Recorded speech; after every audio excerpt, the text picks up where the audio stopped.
Maqaa Abbaa, maqaa Ilmaa, maqaa Hafuura Qulqulluu, Waaqayyo tokkoon. Ameen.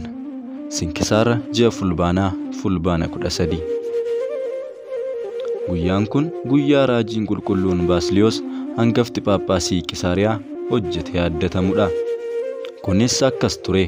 Dargaggeessa ga'eessa tokkotu mucayyoo gooftaa isaa jaallatee lapheen isaa baay'ina jaalala ishee irraa kan ka'e akka ibiddaatti boba'ee gara namicha mora beekuu yookiin falfaluu tokko deeme. Falfaltuun yookiin mortuun sunis xalayaa ganiinsaa barreessee kenneef. Gara owwaalcha Areemii xalayaa ishee fudhatee dhaqee harka isaa ol kaasee akka dhaabbatu ajaje. Tajaajilaan kunis waan kana fudhatee akkuma namtichi mortuun yookiin falfaltuun sun ajaje godhe. Yeroo sanattis seexanoota keessaa tokko dhufee fuudhee gara hangafa isaaniitti isa geesse. Xalayaa ganiinsaa sanas harkaa fudhate. Akkas jedhees gaafate, mootii kee Kiristoosiin ni gantaa? Ergan waan fedhii kee siif raawwadhee yookiin siif guutee booddee gara isaatti hin deebitu miti jedheen. Tajaajilaa dadhabaan sunis, eeyyee gooftaa koo, waan ati jette yookiin na ajajje hundumaa nan raawwadha jedheen. Daabiloos dogoggorsichis kana akka raawwatuuf harka keetiin xalayaa naaf barreessi jedheen. Innis kabajamaa dhiiga isaatiin kan isa fure Abbaa ulfinaa Kiristoosiin ganee xalayaa isaa keessatti jecha ganiinsaa barreesseef.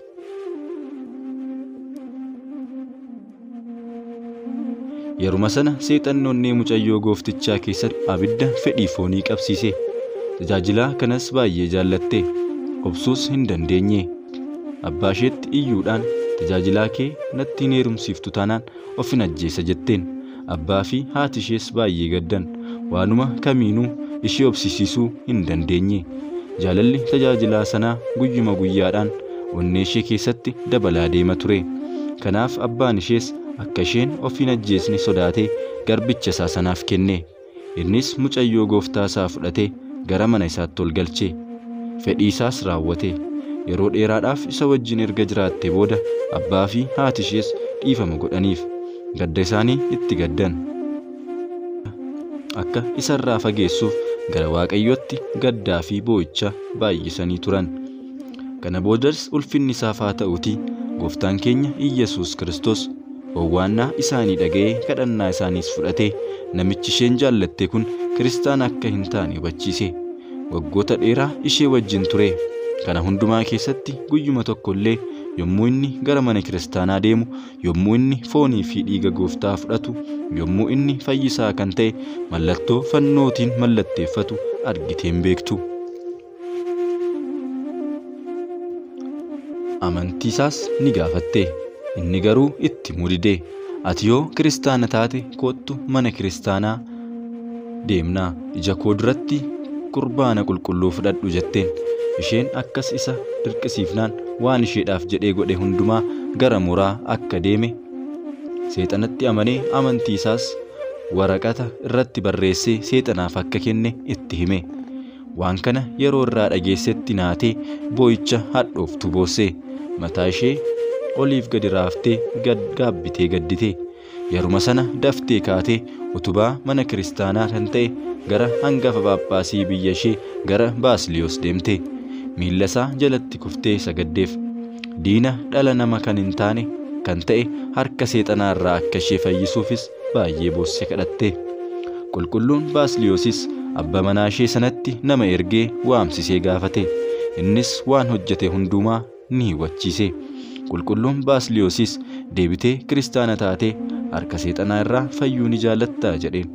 Garbichi sunis, gooftaa koo, kun naaf hin danda'amaayii jedheen.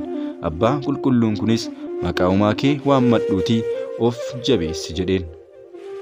Kana booda bakka inni jirutti itti cufee mallattoo fannootiin eebbisee akka inni kadhatuuf ajaje. Qulqulluun Baasiliyoosis ni kadhateef.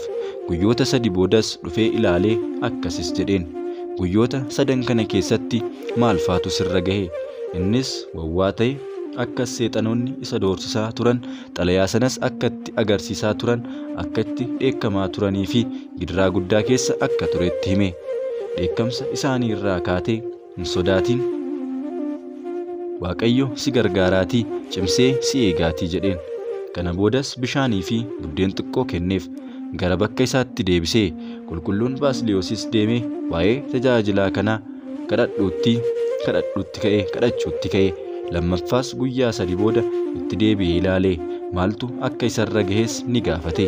Tajaajilaan sunis waca isaanii nan dhaga'a garuu isaan hin argu jedhee deebiseef.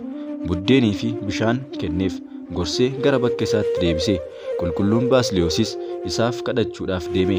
Amma guyyaa 40 dhumuttis akkas godhe. Guyyaan 40 yommuu dhumus waan irratti ta'e gaafate. Tajaajilaan sunis akkas jedhe, yaa abbaa koo, har'a halkan anaaf jettee seexana wajjin wal loltee si'ii injifatee irra ejjetuun argee jedheen. Qulqulluun Baasiliyoos dubbii kana yeroo dhaga'etti baay'ee gammade.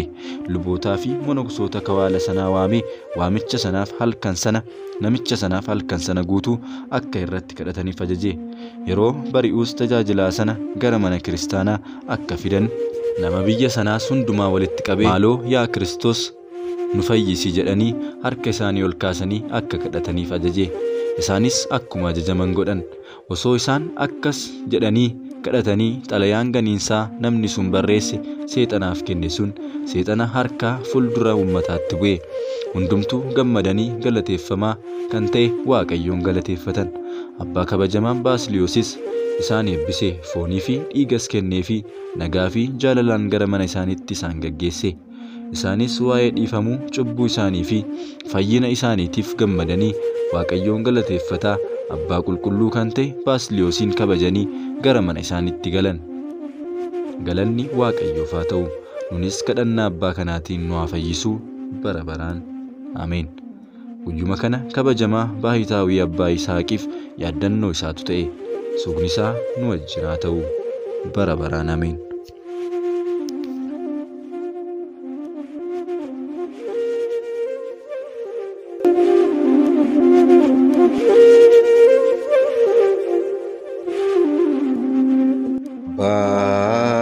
Keenya samiirra kan jiraattu maqaan kee haa galatamu, mootummaan kee haa dhufu, jaalalli kee samiirra akkuma ta'e akkasumas lafarratti haa ta'u. Soora keenya har'aaf ga'u nuuf kenni, yakka keenyaas nuuf dhiisi, nutis kan nu yakkaniif akkuma dhiisnu qorumsaatti nu galchi, hamaarraa nu oolchi malee. Mootummaan kan keetiyoo, humnis galannis bara baraan. Ameen. Yaa giftii keenya dubaroo Maariyaam, nagaa ergamaa Gabri'eel qulqulluutiin nagaa siin jenna. Yaada keetiin dubaroodha, foon keetiinis dubaroodha. Yaa haadha Waaqayyoo, siif galanni haa ta'u. Ati dubartoota keessaa kan eebbifamtedha, firiin gadameessa keetiis kan eebbifamedha. Kennaan kan guutamte gammadi, Waaqayyoon si wajjin jira. Jaallatamaa ilma kee gooftaa keenya Yesuus Kiristoos irraa araaraa fi dhiifama nuuf kadhadhu, cubbuu keenyas akka nu dhiisuuf hanga bara baraatti. Ameen. Galanni haa ta'u Abbaaf, Ilmaaf, Hafuura Qulqulluuf bara baraan. Ameen.